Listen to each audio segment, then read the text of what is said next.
Good morning student.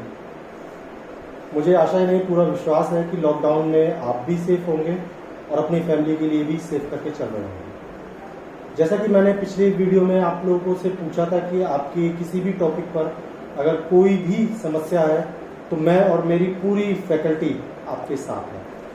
तो आप में से कुछ बच्चों ने मुझसे भारत में मानसून की उत्पत्ति के बारे में पूछा है, तो मैं आपके लिए जो अपना वीडियो बना के भेज रहा हूँ ये भारत की मानसून की उत्पत्ति से संबंधित है। देखिए, आप लोगों के लिए मैं पहले ही बता दूं कि भारत की मानसून की उत्पत्ति के मुख्य रूप से दो सिद्धांत हैं। पहला सिद्धांत तापीय सिद्धांत है और दूसरा जो है वो है जेट स्ट्रीम सिद्धांत। तो यहाँ पर मैं आपके लिए सबसे पहले बताऊंगा कि भारत की उत्पत्ति से संबंधित तापीय सिद्धांत, और उसके बाद भी अगर आपको ये समझ में नहीं आता है सिद्धांत तो आप एक बार देखिए वीडियो, दो बार देखिए, तीन बार देखिए, और नहीं है तो मैंने आप लोगों के लिए सभी के लिए अपनी जूम आईडी दे रखी है। मेरी जूम आईडी पर आप मुझे पहले कॉल कर लीजिए, मैं अपनी मीटिंग ऑन कर दूंगा और उस मीटिंग पर आप लोग आकर मुझसे अपनी समस्याओं का समाधान पा सकते हैं। चलिए हम लोग शुरू करते हैं भारत में मानसून की उत्पत्ति का तापीय सिद्धांत। बेटा, जैसे कि आप लोगों से पूछा था कि अगर आपकी कोई समस्या है तो आप हमें बताइए।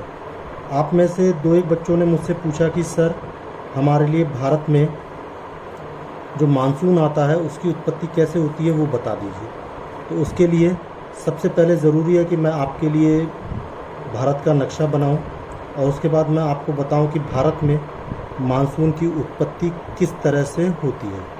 लगभग हमारा नक्शा कुछ भारत का इसी तरह का है। 2 मिनट में आप जरा ये नक्शा कंप्लीट कर लूँ, उसके बाद आप लोगों के लिए आपकी जो भी प्रॉब्लम है वो क्लियर करता हूँ।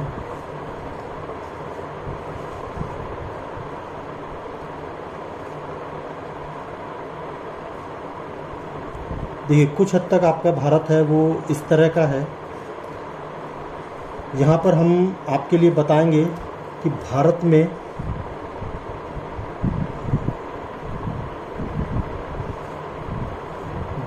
में मानसून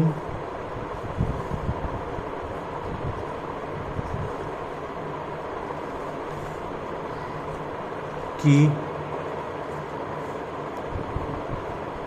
उत्पत्ति कैसे होती है।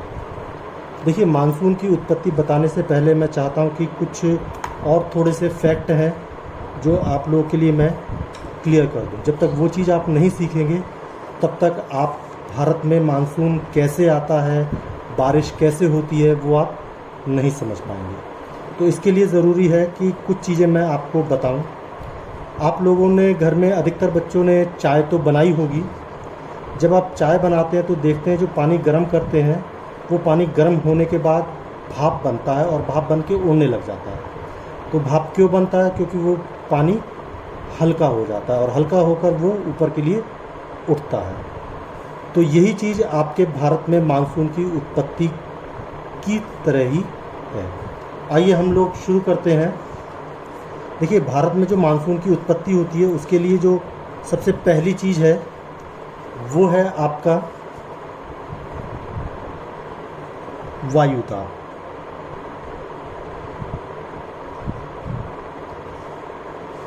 देखिए, वायुदाब हमेशा दो तरह का होता है। एक होता है उच्च वायुदाब और दूसरा होता है निम्न वायुदाब। ठीक है। जब कोई भी चीज़ गर्म होती है, जब कोई भी चीज़, यहाँ पर हम आपको बताते हैं सबसे पहले निम्न वायुदाब। जब हवा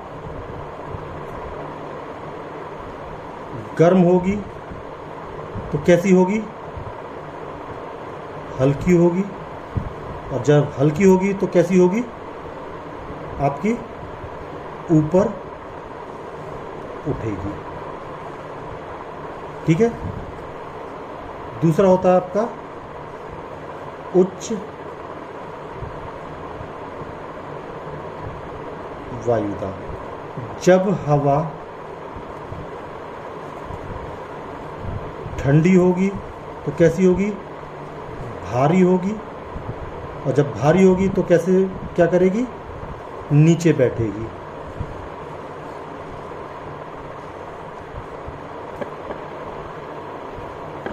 और जो हवा चलती है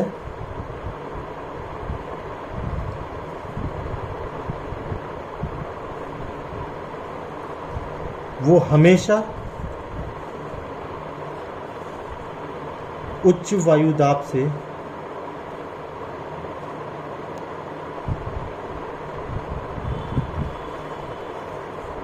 निम्न वायुदाब की ओर। ठीक है, ये चीज़ आपकी मानसून की उत्पत्ति के लिए बहुत ज़्यादा ज़रूरी है।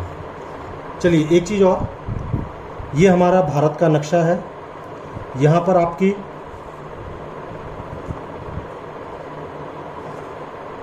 बंगाल की खाड़ी है और यहाँ पर आपका अरब सागर है। ठीक है, हमारे जो भारत की शुरुआत होती है वो मेनलैंड की जो मुख्य भूमि है उसकी शुरुआत होती है 8 डिग्री और 6 मिनट से, और वैसे जो होती है वो 8 डिग्री और 4 मिनट जो हमारा इंदिरा पॉइंट है अंडमान निकोबार में नीचे। ठीक है, यहाँ पर ये एक रेखा है,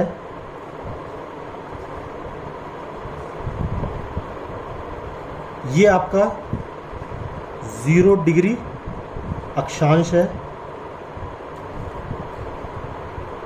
जिसे आप लोग जानते हैं भूमध्य रेखा के नाम से। ठीक है, अच्छा इसके लिए एक चीज़ और है जो मानसून के लिए जिम्मेदार है, वो है हमारा सूर्य की गर्मी, यानी कि सूर्य जो हमारा उत्तरायण और दक्षिणायन होता है। चलिए वो भी मैं आपके लिए थोड़ा सा बता देता हूँ। वैसे तो हमारे सौरमंडल में सूर्य और 9 ग्रह हैं, 8 ग्रह हैं, पृथ्वी उनमें से एक है, और सभी ग्रह सूर्य के चारों तरफ चक्कर लगा रहे हैं। लेकिन यहाँ पर हम आपकी सरलता के लिए बताएंगे कि जैसे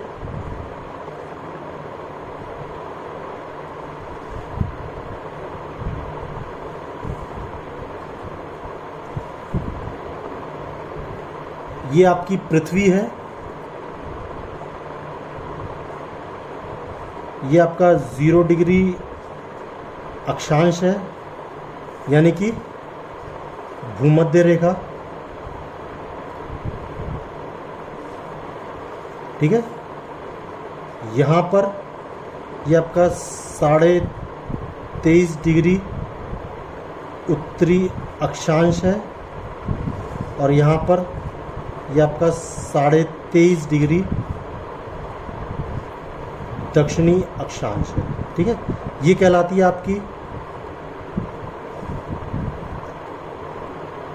कर्क रेखा, और ये कहलाती है आपकी मकर रेखा। ठीक है,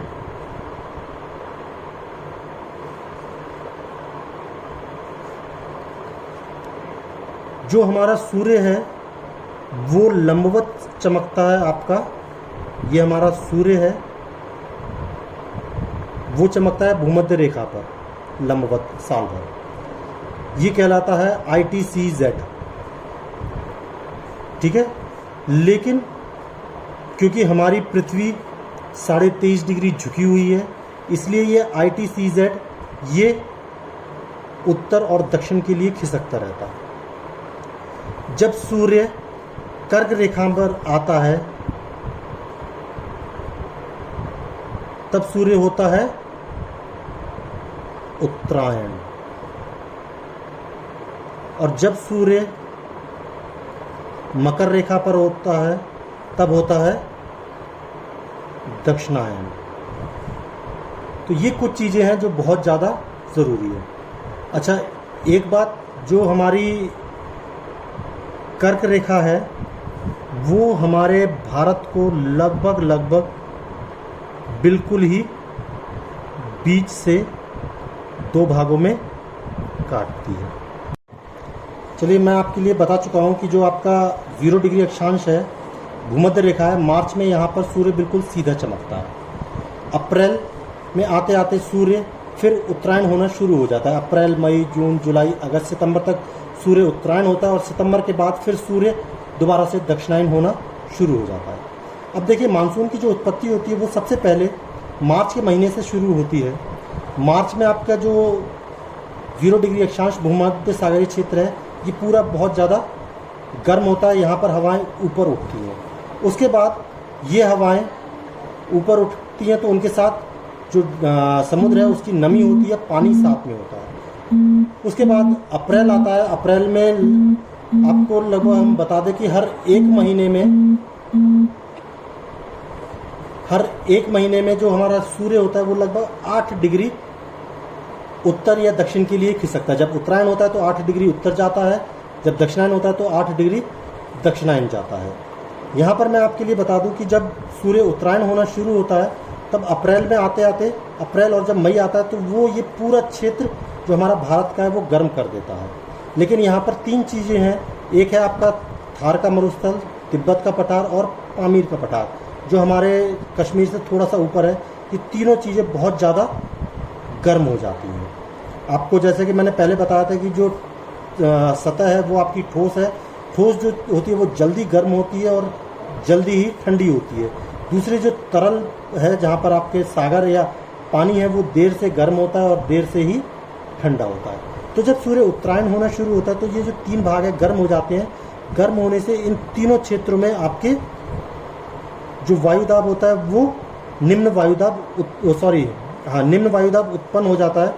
तो यहाँ से उच्च वायुदाब से जो निम्न वायुदाब होता है, यहाँ पे हवाएं गर्म होती है, गर्म होकर हवाएं ऊपर उठती है और उनकी जगह नीचे खाली हो जाती है। तो उनकी खाली जगह के लिए तुरंत उच्च वायुदाब से हवाएं वो जगह घेरने के लिए भागती है। जब वो जगह घेरने के लिए भागती हैं तो एक हमारा यहाँ पर है पश्चिमी घाट और दूसरा है हमारा पूर्वी घाट, जो आपके कन्याकुमारी के पास में दोनों मिले हुए हैं। वहाँ आने के बाद जो हमारा मानसून है वो 2 भागों में बढ़ जाता है। एक है आपका पूर्वी मानसून की शाखा और दूसरी आपकी पश्चिमी मानसून की शाखा। जो पश्चिमी मानसून की शाखा है वो इस भाग से टकराकर सबसे पहले मार्च में आपके केरल में बारिश करती है, जहाँ पर इसके लिए अम्रवृष्टि कहते हैं, क्योंकि ये वहाँ पर आम की फसल के लिए बहुत ज़्यादा लाभदायक होती है। उसके बाद फिर कर्नाटक में बारिश करती है, जो कि वहाँ पर जो कहवा की या कह सकते हैं कॉफ़ी की जो फसल होती है उसके लिए बहुत ज़्यादा लाभदायक होती है। उसके बाद फिर गोवा, फिर महाराष्ट्र, उसके बाद गुजरात के बाद वो जैसे ही आपके राजस्थान में प्रवेश करता है तो यहाँ पर एक है अरावली की पहाड़ियाँ। ये अरावली की पहाड़ियाँ इनसे बिल्कुल समानांतर हैं।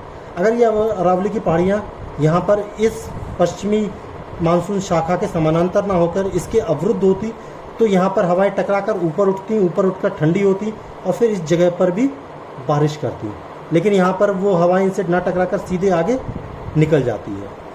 यहाँ पर पश्चिमी घाट में समुद्र का जो कोंकण तट है वो पूरे तट पर बहुत अच्छी तरह बारिश होती है। लेकिन जो अंदरूनी भाग है, मध्य का भाग, यहाँ पर पूरा ही वृष्टि छाया प्रदेश है, यानी कि यहाँ पर पूरे में बारिश नहीं होती है। दूसरी शाखा जो पूर्वी मानसून होती है वो बंगाल की खाड़ी से होकर जाती है और वो अपने साथ और बहुत ज़्यादा नमी ले लेती है और वो बंगाल की खाड़ी से भारत में प्रवेश करती है। उसके बाद यहाँ पर मेघालय है। मेघालय में एक जगह है मासिन राम। इस मासिन राम में 3 पहाड़ियाँ हैं, एक है गारो, खासी और जयंती है। इन तीनों पहाड़ियों में जब ये जो शाखा है फंस जाती है, धाराएं यहाँ पे फंस जाती हैं नमी वाली, तो वो यहाँ पर बारिश करती है। और ये मासिन राम एक ऐसी जगह है जहाँ जो कि भारत में ही नहीं बल्कि विश्व में सबसे ज़्यादा बारिश वाला क्षेत्र है। यहाँ पर लगभग 1300 सेंटीमीटर से भी अधिक बारिश होती है। उसके बाद फिर आपके ये हिमालय पर्वत श्रेणी है जो आपकी 4 भागों में है। नीचे आपकी शिवालिक है, बीच में मध्य हिमालय है, ऊपर क्या कहते हैं वृहत हिमालय और उसके आगे फिर सह्याद्री है। तो इस हिमालय से टकराती हैं। टकराने के बाद ये हवाएं हिमालय को पार करके चीन में नहीं जा पाती और वो हिमालय के समानांतर फिर पश्चिम में चलना शुरू कर देती हैं। उसी से यहाँ पर पश्चिम बंगाल, बिहार, उत्तर प्रदेश, उत्तराखंड, उसके बाद पंजाब, हरियाणा और जम्मू कश्मीर में फिर बारिश करती है। और वहाँ पर जाकर ये सीधे पामीर के पठार पर जाकर ये दोनों ही शाखाएं आपस में मिल जाती हैं। लेकिन जब तक ये हवाएं पामीर के पठार तक पहुँच पाती है तब तक आ जाता है आपका सितंबर का महीना। और सितंबर के महीने में आते ही आप देखते हैं ठंड शुरू हो जाती है थोड़ी थोड़ी। तो यहाँ पर जो सूर्य होता है वो दक्षिणायन होना शुरू हो जाता है, यानी कि अपना ये इलाका जो होता है ये धीरे धीरे ठंडा होना शुरू हो जाता है और दक्षिणायन आने पर ये इलाका दोबारा से गर्म होना शुरू हो जाता है। तो उसके तुरंत बाद ही यहाँ पर हवाएं बदल जाती हैं। ऊपर जो हवाएं होती हैं, ऊपर जो वायुदाब होता है वो उच्च वायुदाब हो जाता है, नीचे निम्न वायुदाब हो जाता है। ऊपर की हवाएं भारी हो जाती हैं, नीचे की हवाएं हल्की हो जाती हैं। ऊपर की हवाएं ठंडी होकर नीचे बैठती हैं, नीचे की हवाएं गर्म होकर ऊपर उठती हैं और इनकी जो जगह खाली होती है उसे घेरने के लिए तुरंत ही वो हवाएं आती हैं। और जो मानसून हमारा जिस रास्ते से गया था उसी रास्ते से फिर वापस लौटना शुरू हो जाता है। ये कहलाता है आपका मानसून का विवर्तन, यानी कि मानसून का वापस लौटना। अच्छा, यहाँ पर मानसून के वापस लौटने पर एक चीज़ और है, जो हमारा भारत है इसके पश्चिम में पाकिस्तान, अफगानिस्तान, ईरान, इराक, उसके आगे जाकर फिर आपका एक है भूमध्य सागर। इस भूमध्य सागर से हवाएं ऊपर उठती हैं और वो हमारे इस जो मानसून का विवर्तन होता है इसमें आकर मिल जाती हैं।